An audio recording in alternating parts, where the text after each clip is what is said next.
Bella's stupid ass. Sup? Dude, where are you? Why is it so dark? Well, so I'm moving, so I had to start filming somewhere else. Did you move to a crawl space? Where are you? What? Not a crawl space. Silly guy. I'm filming somewhere in a house. I'm filming in a house. Are my headphones? Obviously in a house, not a part of the house like a closet. Are you actually in my closet, dude? Hi. What the hell are you doing? I have nowhere else to go! All right.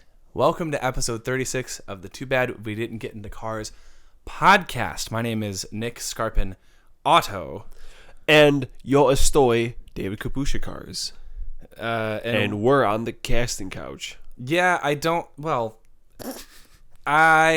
am moving out of the apartment where we filmed the first however many episodes of the podcast, and I just thought it'd be fitting to celebrate my moving into David's closet with an episode of the pod.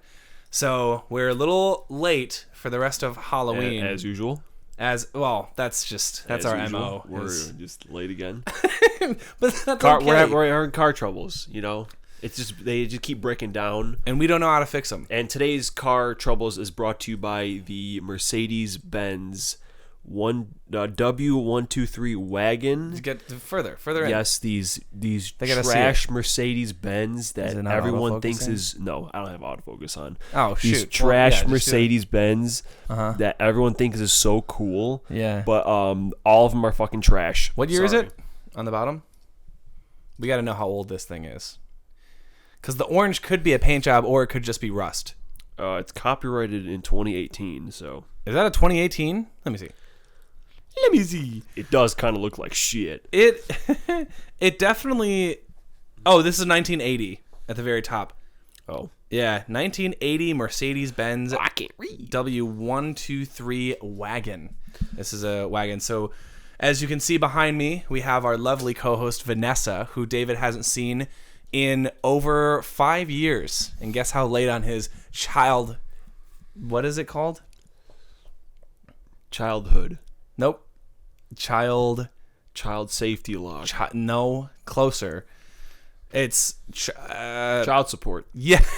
Guess how late this motherfucker is on his child support.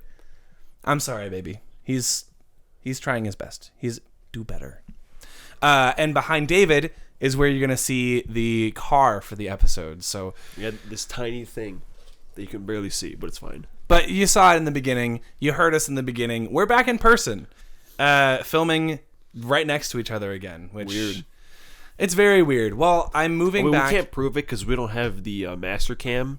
But so it's still probably going to be the same exact format that we've been doing. Probably.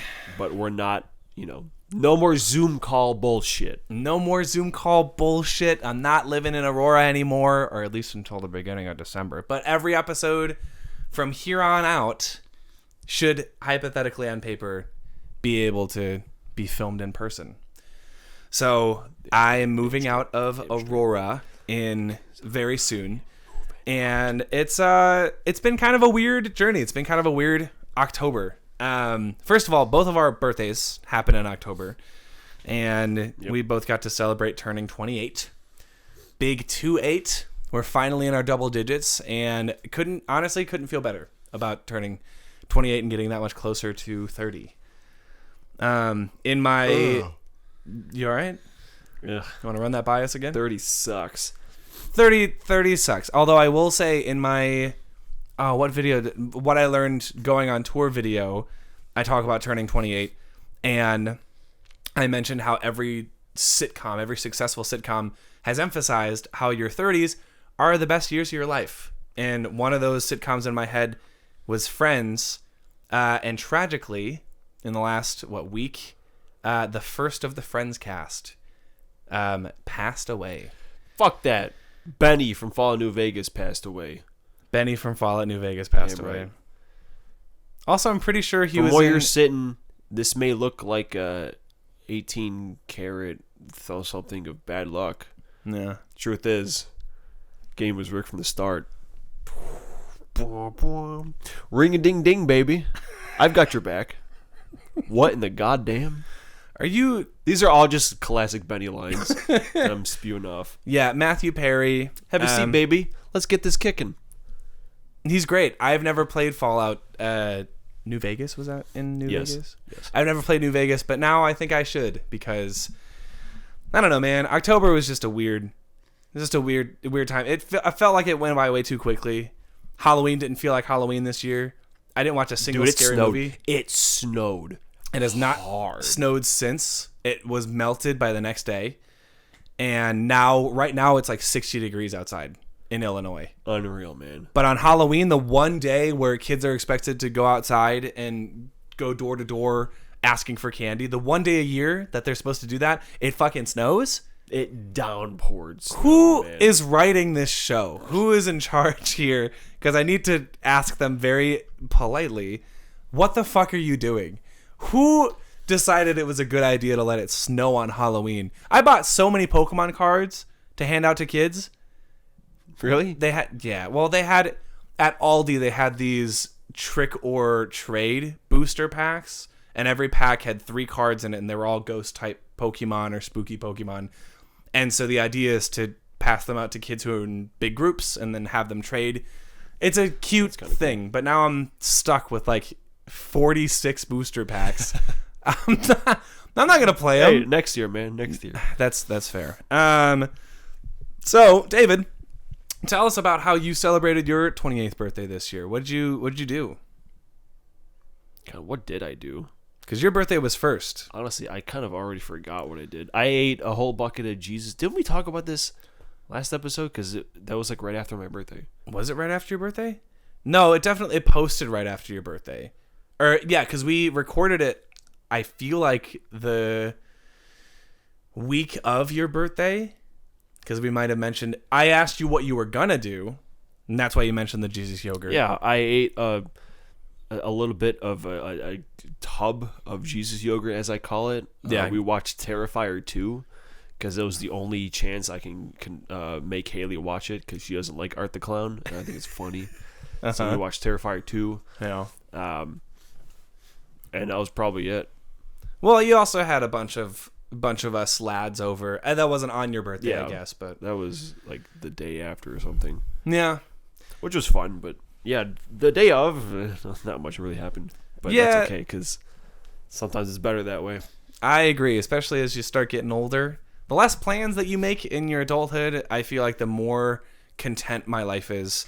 I just get to wake up, wallow in my sorrows because it's 10 a.m. and I haven't done anything all morning. And then I go through the day continuing to do nothing because I'm like, well, I didn't do anything this morning. Might as well, let's try again tomorrow. And then justify sitting around all day playing video games and eating junk food. That's what I did on my birthday. What did I played a show on my birthday. Yeah, I played a show at a bar in a town a couple towns over from Aurora. Goofy Goats. So close. It's actually Grungy Goat. Okay. Grateful. No, it's the Grumpy Goat. Oh, all right. So I love how you still believe me. I'm getting good at lying. That's what 28 taught me. Is that I'm good at fibbing. I'm good at putting on an act. And one of those acts being that I know what I'm talking about now that I'm older. I don't know what the fuck. What was that? I don't know. Just a weird face. Just a face. Just a weird face. Dude, the hand soap in your bathroom smells so good. Yeah, mine always got that good shit. I'm constantly reminded of it. Bath and Body Works. Yeah. Got that good stuff. That's like Mom Central. Click the link below to get 10% off your first order. We're not sponsored by Bath and Body Works. Bed Bath and Beyond. They're bringing Bed Bath and Beyond back. Batman and Beyond. Bed Bath and Batman Beyond. It took you a while to get there, but I appreciate the reference. Yeah, no, it's been a good, fine October. You got to dress up as your favorite blonde white boy. Took 3 years. Took 3 years to and finally. It's still not even quite there because her Zelda costume got fucked. Ooh. And it showed up on like November 2nd. Oh no! So we had to improvise. Yeah, I mean that's okay. It's like, so David, you and Haley, you dressed up as Link and Zelda. Hell yeah, we did Zelink, bro. Did Zelink? But Zelda was like looked like she was like in a sauna. Sure. She Or was like chilling a out. kimono. Yeah, she was hanging out in the fucking Daruk. That's not what they're called. Goron City. She was hanging out in Goron City. Yeah, Whew, pretty that was a much. close one. Except it was snowing. It was snowing. I dressed up as a couple of things because Halloween at this point, there's always a couple of things. It's always multiple days. It's always Halloween, the days on a weekday. So over the weekend, there are parties and shows and concerts that people will come to dressed in Halloween costumes. So I did Velma for one day. I did Mermaid Man for another day. The costume fits a little bit better than it did last year. Although my bra that came undone. It's unfixable. So I can't go as Mermaid Man ever again because I broke my bra. I broke my little the seashell bra. And then the last day, I decided to go all out, and I experimented with face paint for the first time because I wanted to go as Frankenstein, but with an emphasis on the Ken in Frankenstein. Where do you come up with this shit? Doing warm-ups with my kids. Oh, also I quit my job. That's also, you know what? That's what it was. That's why this month has been so freaking silly and weird. It's because I quit my full-time or part-time job as a teacher. It was the only part-time job that I had next to playing music, and I quit. And so my last day was last Monday, which was the 30th, October 30th. So yeah, it's been funny. But I was doing warm-ups with my students, and I was having them sing Frankenstein. So Frankenstein. And so that got me thinking about every individual syllable. And then I was like, oh, the name Ken is in the middle of Frankenstein. And then I thought, there are a lot of people dressing up as Ken for Halloween. I'm sure we're going to see a lot of Ken and Barbies. And then 2 weeks later, I painted my face and my hands green. I drew a scar with stitches on my forehead and put on a cowboy costume that I got from Party City. And I called myself Frankenstein. And it's possibly the worst Halloween costume I've ever worn. It's just so uncomfortable, man. The green started to sweat and because I had a show that night too that I dressed up as Ken, and I just sweat all the green off, and I looked terrible. I have photos that I may or may not send to you to put up in the episode, but you know, so for all you listening, you're missing out. But please don't go to YouTube and watch the full thing. Actually, you know what? Do so we can get that view count up, baby, and that Bed Bath & Beyond can justify sponsoring us. Exactly. Sorry, the Bath & Body Works. I don't know why their names are so similar, but you know what else is similar? Us. We have a lot of common likes and dislikes, and we both enjoy scary movies. Yo, we both pulled that motherfucking Super Saiyan 4 Goku. Let's go. Monkey boy. Yeah, it took you significantly less stones than it did I, but that's okay. One summoned. One. Wild, man. And you know what? I'm not even mad, because if you getting good units is what's keeping you from deleting this game, then as long as I still have someone that I can nerd out about on Dokkan, then that's all that matters to me. So I'm glad we both got to use them. I still have not used his standby skill yet. Haven't been in a battle where that's even an option. Yeah. But, Dragon Ball Heroes collaboration is next. And everyone always justifies spending stones on that because they're like, they never come back. It's a once-a-year thing. And I'm like, are you ever going to use those units? Or are they just going to sit in your box? Are you a collector? Or are you going to actually play with... Fuck uses crossover units? Are you shitting me? Whoa, that's our ghost alarm going off. What did we find? Who is it? Is it that new Ghostbusters trailer? Just keep talking. Okay. So, anyway. Horny Gun Girl game aka Nikkei, Goddess of Victory, is celebrating its first anniversary right now. So I have been getting really lucky in that. I started playing Pokemon Violet again because the new DLC for Scarlet and Violet's coming out December 14th, which means that I gotta build up my dream team in Violet and raise them up with all of their EV training items and such, which I don't play competitive. I don't know why I do that to myself, but it makes it fun. Yeah. So, we've been watching movies, we've been playing video games, we've been listening to music. It's like the three things that we're good at. And that's what this podcast is all about. So now that we're 15 minutes in, rock and roll. So today I'm going to be talking about my favorite scary movie of all time. My number... Sorry to spoil it. It's fine. It's in the title, man. You already know what it is. We're talking about Scream. The original OG Scream from 96, I think. Then we're going to be talking about my number 6 album of all time, which is a band called Coldplay, and it's their first album, Parachutes. And then lastly, we're going to be talking about number 11? Whatever it is, man. Whatever it is. Which, from what I remember, the last game of mine that we talked about... You know what? We'll get there when we get there. Which number is it? No, you keep talking. I'll figure out what number it is. Okay, he's going to figure out what number it is. But the last episode that I did a game, it was Ultimate Spider-Man. I believe this one is Gears of War 2. I think that's my... Because I just talked about my number 12. So since I started... So, yeah, this will be your number 11. Number 11? Yeah. Yeah, it's Gears of War 2. Gears 2, that just... I think it was yesterday or the day before. It just hit its 15th anniversary. Wow. Look at that. And we were, I think, 15 when we started playing those games. Somewhere around there. Literally like half our lives ago. Yeah. I remember that shit. Okay, we'll talk about that later. We'll get there later. But first and foremost, coming off the heels of Halloween...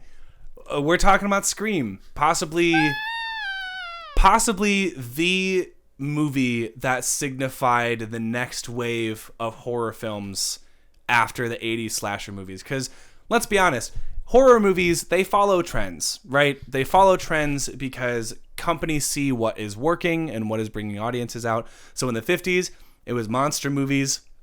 In the 60s, I think it was more monster movies.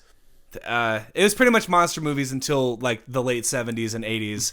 And then we got slasher flicks because people stopped being scared of the unknown and alien territories, and they started being more scared of what's here at home. And there's plenty of video essays that you could watch talking about the psychology of audiences and horror movies and how certain audiences are reacting to certain things because of aspects within real life that make us scared. So for the 80s, it was the people hiding in our neighborhoods. There was a lot of domestic crimes and murders and blah, blah, blah.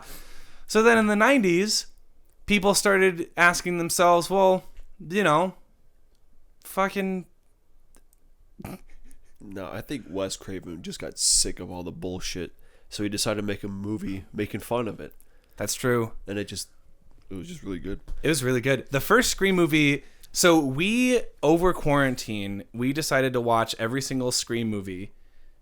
At the time, there were 4. At the time, there were 4. I don't know why we made that decision. I can't remember in good cut. We ended up doing a lot of things over quarantine. We played all of the Resident Evil games. We watched all of the Scream movies. We watched all of the Conjuring universe movies. And... it was by doing that I discovered one of my favorite games of all time and one of my favorite movies of all time. And with the first Scream movie... Wait, was that the first time you saw Scream? Yeah. This was the first time ever. The only Scream movie that I had seen at that time, which I think that was it must have been 2020. I had only seen Scream 4, and that was the first horror movie that I ever saw in theaters in 2011. I was 16, and I had a lot of fun with it. And going back and rewatching Scream 4... as an adult, that's a different story, because honestly, I feel like all of the movies in between 1 and 5 are just okay to plain bad. Scream 3, not good.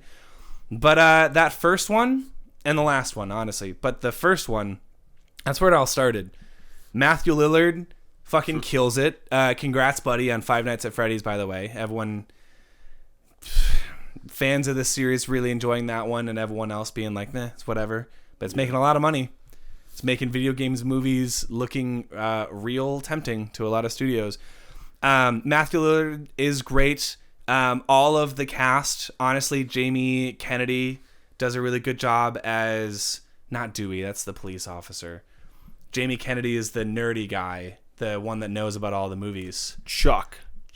No, it's not Chuck. It sounded like that. What his name is. Yeah, and who else? Courtney Cox. Speaking of Friends, she was great in the first Scream. And was it Selma Blair? No, it's not Selma Blair. Oh my God. Who's the main girl? Sydney Prescott. Yeah, Sydney Prescott. Oh, her actual name. I don't know. It'll come to us. Also Drew Barrymore in the beginning. If you hadn't grown up in the 90s and seen the trailers for Scream, which I hadn't, but I knew enough about Scream. I'm just saying, if you know nothing about the movie, then it'll be a total surprise to you when you click off this video or this podcast to go watch it immediately.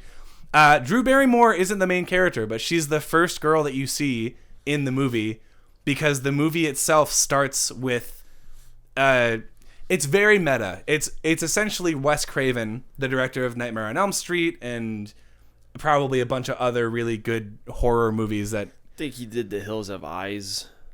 That sounds right. Or maybe Last House on the Left or something. He does have a lot of credits. Yeah, he is one of him and like John Carpenter, and he kind of pioneered the 80s as far as horror movies go and icons go.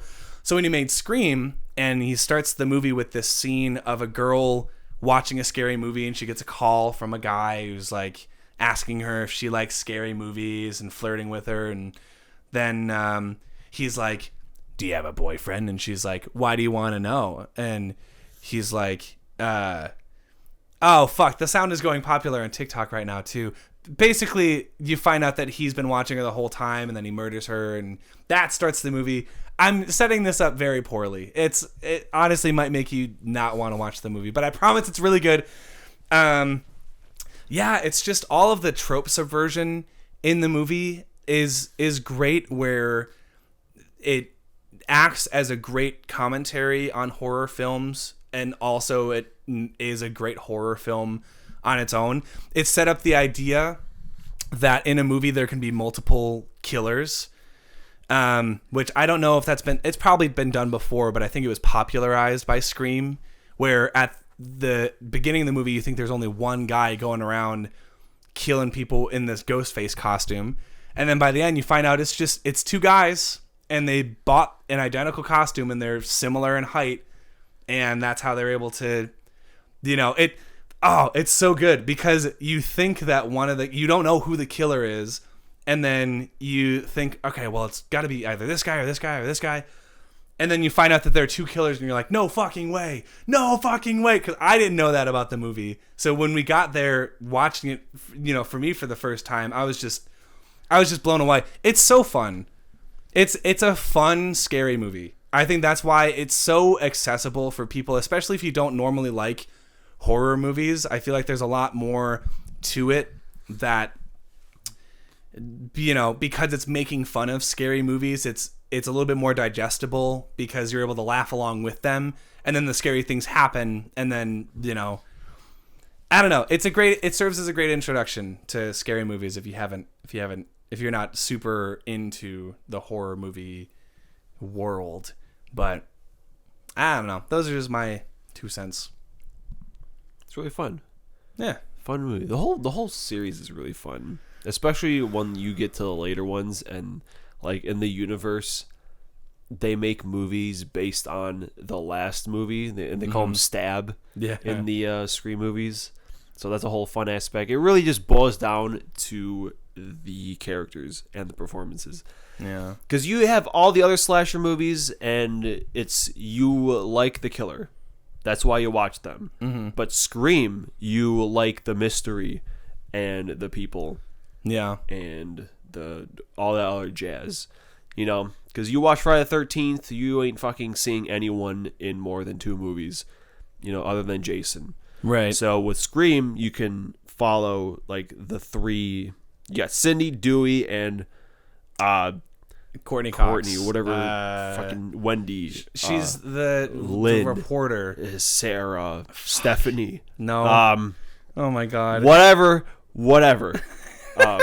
But you follow them, and like, yeah, the whole whodunit aspect is very fun.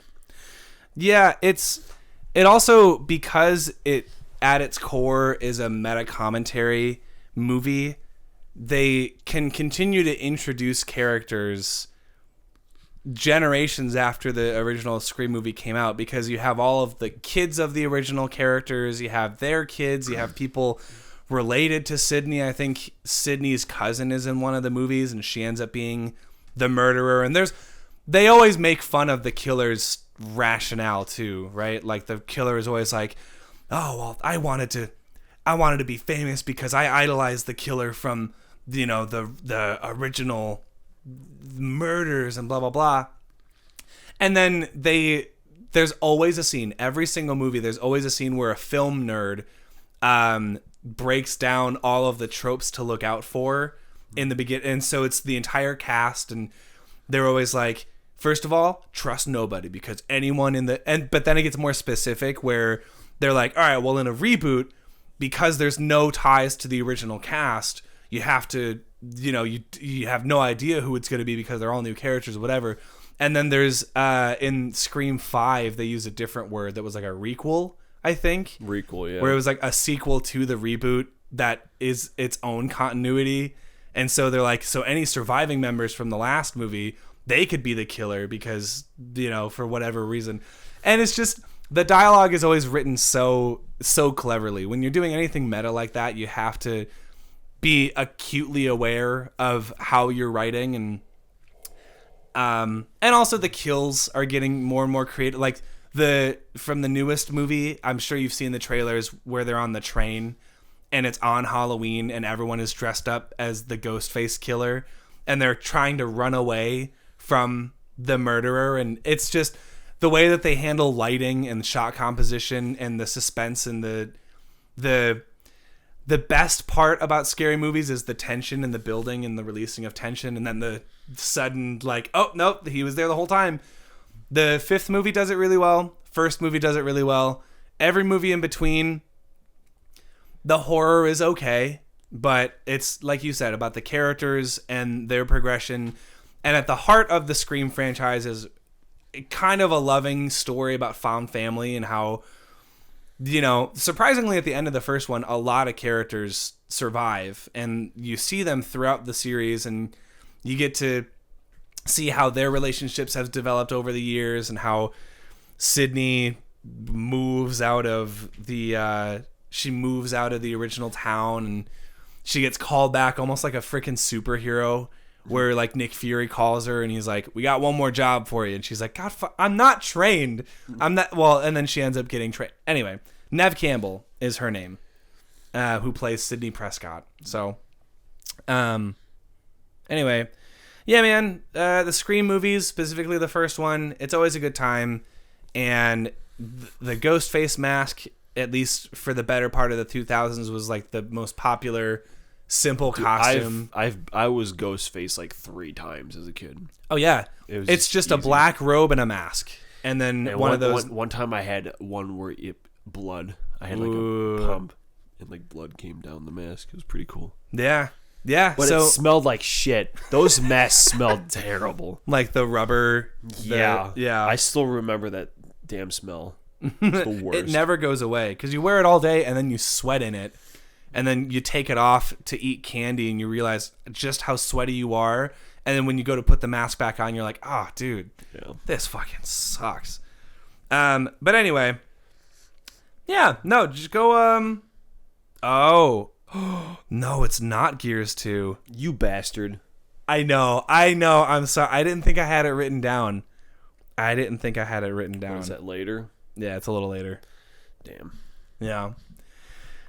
So the title blatantly lied to you, or I guess we blatantly lied to you in the beginning of the episode. But we're not even on video games yet. You blatantly lied.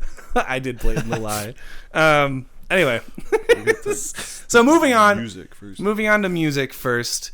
We're going from a franchise that is known for being super fun and exciting and scary to a band that is arguably the opposite of all of those. Coldplay is not an artist that you necessarily think of when someone is like, play something that's going to get me pumped up, or play something that's very exciting. And I know last time with Augustana, I mentioned how they're a very chill band, and you're like, everything on your list has been chill. It's true. And Coldplay is very chill. And the next album is very chill. And it's not until number 4 that, yeah. I will say, though, there are some songs on this album that, first of all, everyone already knows. It's kind of the album that put them on the map. But without getting too far ahead of myself, I listened to this album for the first time probably in college. I think it was another one of those where I saw it a bunch of times at Disc Replay and Half Price Books. And unlike Augustana, who I had never heard of before, I had heard of Coldplay. We all had heard of Coldplay. There were plenty of gym assemblies that would use clocks that during like the inspirational speeches that they would bring people in to do, you know. So I knew about Coldplay, and I didn't know about this first album, but it had the song Yellow on it. And Yellow is an essential part of every Walgreens core playlist. I feel like a lot of people know the song Yellow, and I had been listening to a lot of Coldplay's newer stuff at the time, so I thought, you know what, let me give it a shot. Let me go back. I'm going to listen to the first album and see how it compares. And so surprisingly, it blew me away, not because it had a really great production value or because it resonated with me more than their other music, but it sounds like a completely different band. So for reference, the album that I was listening to a lot at the time was Milo Ziloto, which has Every Teardrop is a Waterfall, Paradise, Princess of China, and like all of these songs that emphasized the electronic pianos and the synths and the effects. And so when I went back all the way to Parachutes, you don't have any of that. I think there's maybe only one electric keyboard on one or two songs, but for the most part, acoustic guitar, electric guitar, acoustic drums, very, very raw vocal takes where you can hear Chris Martin sing a little sharp or a little flat in places. Yellow is indeed Walgreens core. It is indeed Walgreens core. And so, you know, obviously I knew Yellow and I liked Yellow, but compared to the rest of the album, yeah, based on if there was a list of top songs with the color and the name, I think Yellow would be probably one of the most popular, but I don't know if it's one of the best. It's very cool. At their concerts, they always shine yellow lights on the little wristbands that they give you. Anyway, just like best. That'd be fun. That'd be a fun video to do. Yeah, or maybe like pick a song for every color on the color spectrum. You know. Yeah. But then you listen to the album and you have Green Onion. That's a good one. Green Onions. Fucking love Green Onions. That's pretty good for Green. Yeah. I'm sorry. We could do this all day. I've never heard this damn album, so I have nothing to go on. That's okay. And we're also bad at listening to each other. Yellow! I've heard that. I will say, it's definitely an album that the certain songs are definitely going to stick out, but like for very chill specific moments. Like if you're driving alone in the car at night, or if you're sitting in your room and, well, that's orange. It's not exactly... Whatever, it's a car, isn't it? That's true.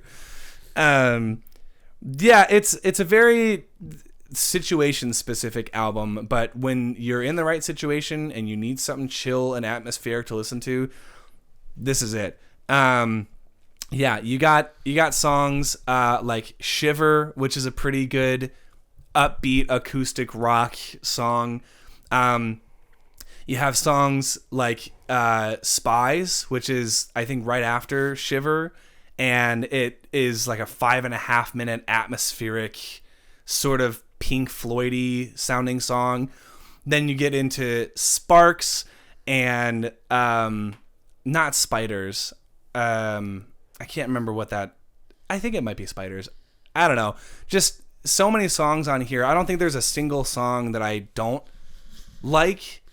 But because the songs on this album are all kind of slow burns, especially towards the end. When you get to the latter half of the album... Spies. Oh, yeah. No, I said Spies. It's at... What's the song after Yellow? Trouble. Yeah. Trouble. That's the one with the spiders in it. But yeah, no, once you get to the title track, Parachutes, which is like a nice 1.5 minute long interlude, every song after that is kind of whatever. There's like 3 songs and then a bonus track on the if you skip forward in the CD.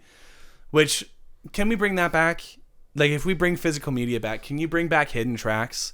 Dude, what do you mean bring it back? It never went away. I know, but there's just like, now they show up as extra songs on an album, or like when you go to a pop album where every song is like 4 minutes or whatever, and then you see the last one is 10 minutes. It's like, oh, okay, that's got a hidden track in it. It spoils the surprise. You know, it's like we can tell when a new song is gonna. If there was some way to program a hidden song that doesn't get registered when you like look it up on Spotify, and it just like it acts as like a portal, and like when you get to the end of the song, it just, and I don't know. I'm not here to talk about technology. I'm here to talk about music. But yeah, I love that first album so much, and I know compared to their later albums and a lot of the stuff that they're more popular for, the first album for a lot of people I don't think will hold up as far as the production value goes or the musicianship of the band goes. But what's cool about that album, and I think part of the reason why I have such a personal attachment to it, is in college I was in a production class or an engineering class where we had to do basically a sound-alike recording. So we had to find a song and partner up with one of our other classmates and try to faithfully record the song as accurately as possible so that it sounds almost exactly like the original. So our teacher would A and B the 2 versions of the song to see if the tempo is 100% correct, if the key is 100% correct, if any little technical things that you hear in the production matches. And I ended up choosing a song from that album. I ended up choosing Shiver. And so I was encouraged by our professor to try to reach out to the original producers if they have an email or a mailing list or whatever. And so I reached out to the producer of Coldplay's first album, and he fucking got back to me. And I emailed him asking like, hey, do you know, I think the guitarist's name is Guy. I was like, do you know what guitar settings Guy was using on the record, specifically on Shiver? And he got back to me and he was like, oh, hey, cool that you're doing a project. Yeah, I can't exactly remember what pedals he was using, but I know what amp he was using. I think it was an Orange model amp. And I'm so upset because I never got back to that producer, but I have it in my school email somewhere. And it just left such an impression on me. And I was like, wow, I kind of in a way talked to someone who worked on that album. And years later, I would go to see Coldplay live, and like I mentioned, it was one of those at Soldier Field in Chicago where you walk in, and for some shows, I know they give you wristbands with LED cubes or boxes on the top of the wristband, so almost like a watch, but instead of a watch face that you can actually use practically, it's just a box that lights up. And for the song Yellow, all of the boxes, like, they lit up yellow, so everyone put their hands in the air and they were listening to Chris and the boys play it live, and that was like probably one of my most favorite concert experiences ever. So I like Coldplay. I know they get a lot of shit, probably not as much anymore, but that first album, if you're looking for an album to chill to or songs to put on a rainy day when you're cleaning up your house or your apartment, check out Parachutes. I know Sparks kind of went popular on TikTok for a while because it's a nice, slow, acoustic-y, ballady thing. It's also in the movie Wedding Crashers, so if you watch Wedding Crashers, now you know to listen out for Coldplay. Sweet old Chris and the gang. I talked this whole time. I'm sorry, bud. Cold Fuego. Okay. Well, like I said, I've heard Yellow. Yeah. Not a big fan because Walgreens Core. But yeah. No. I mean, I'll definitely have to show you the Pink Floyd-y songs, because there are a couple of out there, slower, reverby. Yeah, I don't know what's up with Coldplay. Like, they're not like Nickelback status memed, but like, Yeah. they're not exactly, They're not super respected. I feel like that's just one of those bands that people like pretend to shit on, Yeah. but secretly they like listen to them because those numbers don't lie.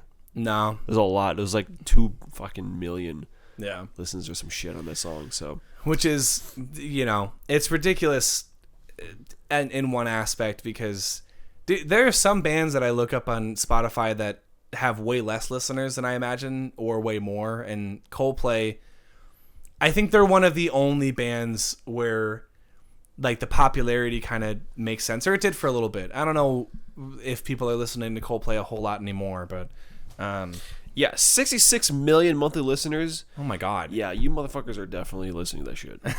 Don't lie. I mean, Yeah. I'm not, but listen to that first album. It's got some good stuff on it. So, I guess transitioning from this topic to our last topic is there's not a whole lot in common with this game other than the fact that I played it a lot in middle school and then I started listening to Coldplay recently after. This is not Gears of War 2. That's coming up in a couple of episodes. I'm sorry, bud. I was But- excited to talk about that game. But we are talking about Marvel Ultimate Alliance on the PS2. Well, Another one Which that I never fucking touched. never... Unless we played it like a little bit, but I mean, I think I have it on my PS4, so we could definitely play it if we wanted to. we But played one of them. It was probably the new one though. oh, the third one Yeah, on the Switch. probably. Yeah. Yeah, that was the one we played. Yeah. So they, in the early to mid 2000s, the only superheroes that were really household names on the Marvel side were the ones that had movies attached to them. So for DC, it was a little unfair. It's almost like I'm trying to think of like Sega versus Nintendo. Like at one point, a lot of people thought Sega was cooler because they had Sonic and they had Altered Beast and all of the cooler games. And then over time, Nintendo surpassed in And then every over time, way. you realize that Sonic old games actually suck ass. So I don't know Which what the we hell, still- I don't know what the hell you guys were thinking. We still have to talk about those games. But in kind of a similar way, there was a point where DC in the 90s dominated Marvel. So much so that Marvel Comics had to file for bankruptcy, or they almost filed for bankruptcy, and they had to sell the rights of their characters, their intellectual rights, to a lot of different companies. So Superman, Batman, Wonder Woman, Aquaman, they were all household names. They were all names of superheroes that even your mom would know, right? You had the Tim Burton Batman movies, you had the Christopher Reeves Superman movies, and then when you thought superhero, those are the first people that you thought of.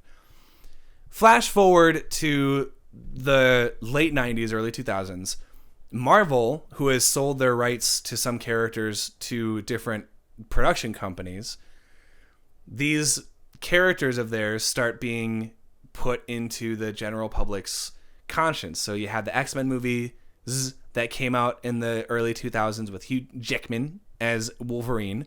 You had Sam Raimi's Spider-Man, which belonged and still belongs to Sony right now. You had the Incredible Hulk, who is Universal. And so Marvel was finally starting to get back onto the scene. And in, I think, 2004, 2005 maybe, they made a game called Ultimate Alliance, which was essentially, for your reference, I would say it's essentially Nicktoons Unite, but with Marvel characters. Yeah. And I remember renting this game from Hollywood Video because my favorite superhero was Spider-Man. Still is. He's the fucking best. He's just one of the best superheroes of all time. Maybe even best fictional characters of all time, but that's a whole other thing. And so I played it, and obviously playing it alone is a lot less satisfying than playing it with 4 people, which it was meant for. But it's essentially a top-down sort of roguelike beat-em-up where you walk into a room, you beat a shit ton of enemies up, you have guard, you have special abilities for every character, you have unlockable costumes that you can get by, I think the first 3 are if you beat a certain amount of enemies as a character. So it's like if you kill 100 people, you get Spider-Man's like symbiote outfit. Or if you kill like 500 people, you get the Scarlet Spider, you know, and they had the Iron Spider and all of these different costumes to unlock. And it was just your typical what the MCU is trying to do right now, where I think one of the final enemies is Kang. I think you fight Galactus at some point. Doctor Doom is the final bad guy, because of course he is. And it's just a trek through all of Marvel's notorious settings, and you get to interact with a lot of characters. In one version of the game, Ego Raptor voiced Bruce Banner, I think in like the Wii version. Weird. A little weird, but you know, we love Ego Raptor. And yeah, dude, it just like, it introduced me to a lot of superheroes that I otherwise would never have heard of. Did you know that Black Panther was a playable character in those games? And like, he was so far from having his own movie. I think he had a show on MTV once, or BET. I forget, one of those two. Then there was it introduced me to, like, Iron Man was one of the main characters, who at the time was like a C-list Marvel character. They had Spider-Woman, they had Captain Marvel, who had like a Ms. Marvel costume. And yeah, dude, and there's just a lot of characters that are like way more popular now that just weren't at the time because they didn't have movies, they didn't have TV shows. Oh yeah, Doctor Strange. I didn't know who Doctor Strange was until I played the game and I saw he was a mystical master of the mystical fighting arts or whatever. They 100% had Elektra. They had Daredevil. I don't think you'd put Elektra in any game now, but at the time she had her own movie and she was in the Daredevil movie with Ben Affleck. Yep. Yeesh. Yeah, yeah, I know. And it's just a fun time. It's for people who are fans of Marvel now, it's kind of a fun throwback to get to see all these characters interact with each other pre-MCU. Yeah, certain characters have specific voice lines. Like there's a level where you get sent to, not hell. You do get sent to hell at some point, but you have to fight Mephisto in his realm, and part of hell is like a circus.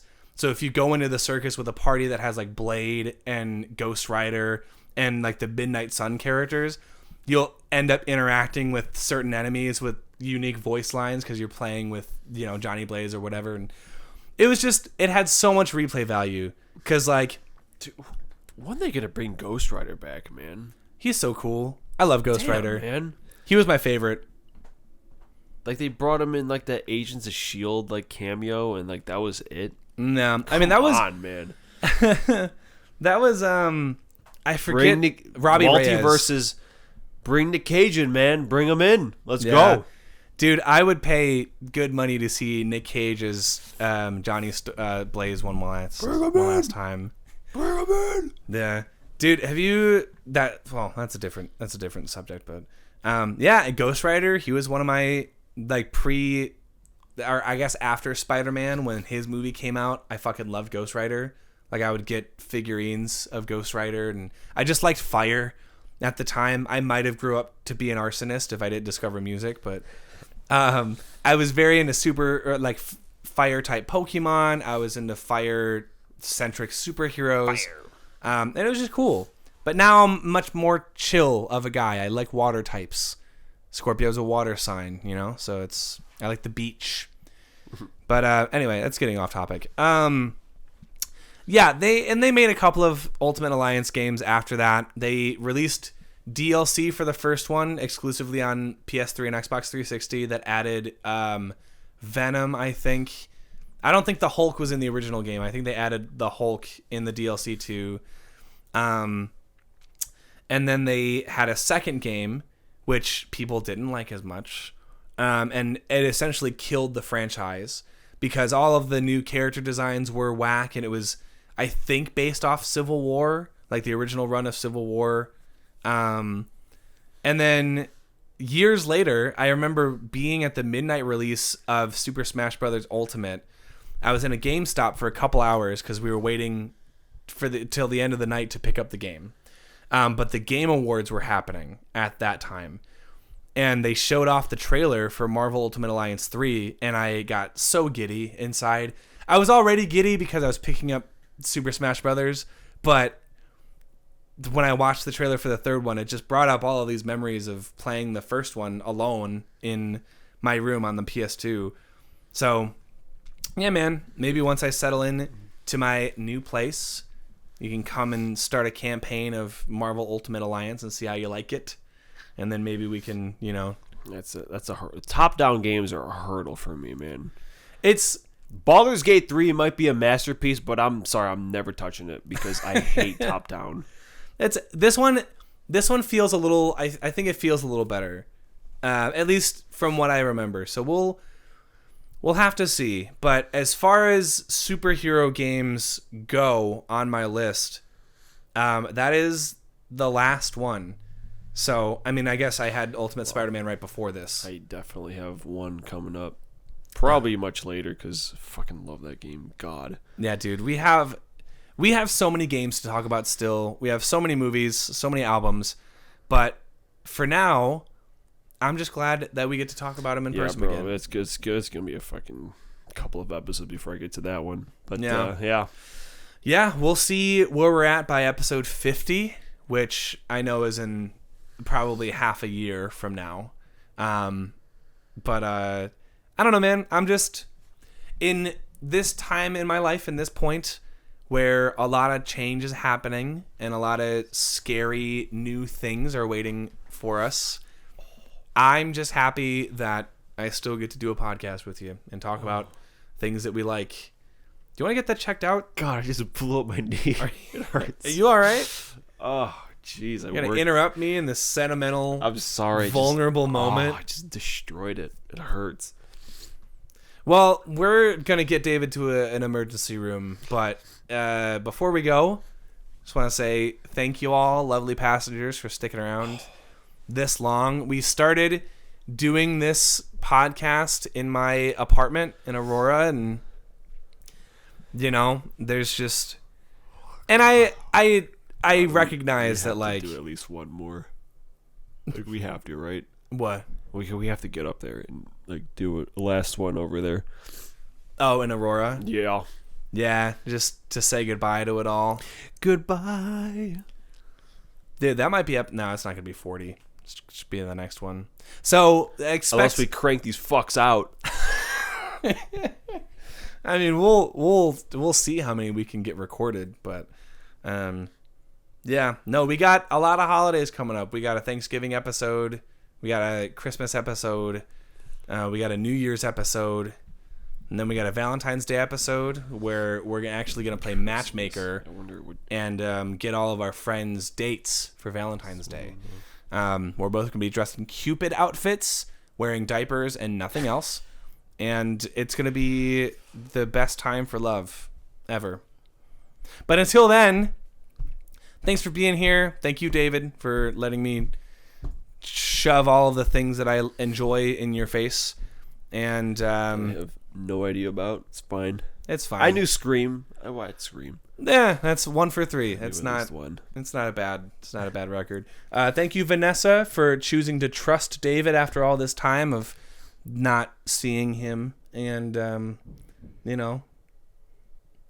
thank your mom for buying this 1980 dumbass trash Mercedes-Benz wagon that if I ever see strolling up in Discount Tire, I'm gonna whack it with a tire iron. And there you have it, folks. You heard it here first. David is willing to commit assault if you drive the wrong car. So make sure you check the list on our website to see which are approved and which aren't. That's right. So anyway, if you drive anything with a 17 millimeter lug nut, go fuck yourself. No. Yeah, I'm talking Volkswagen. I'm talking Mercedes-Benz. Uh-huh. I think it's just those two, and then Dodge. Everything Dodge, go fuck yourself. There you go. That's right. That's it. That's the end for me. That's right. And that's the end for episode 36. So I love you. Bye.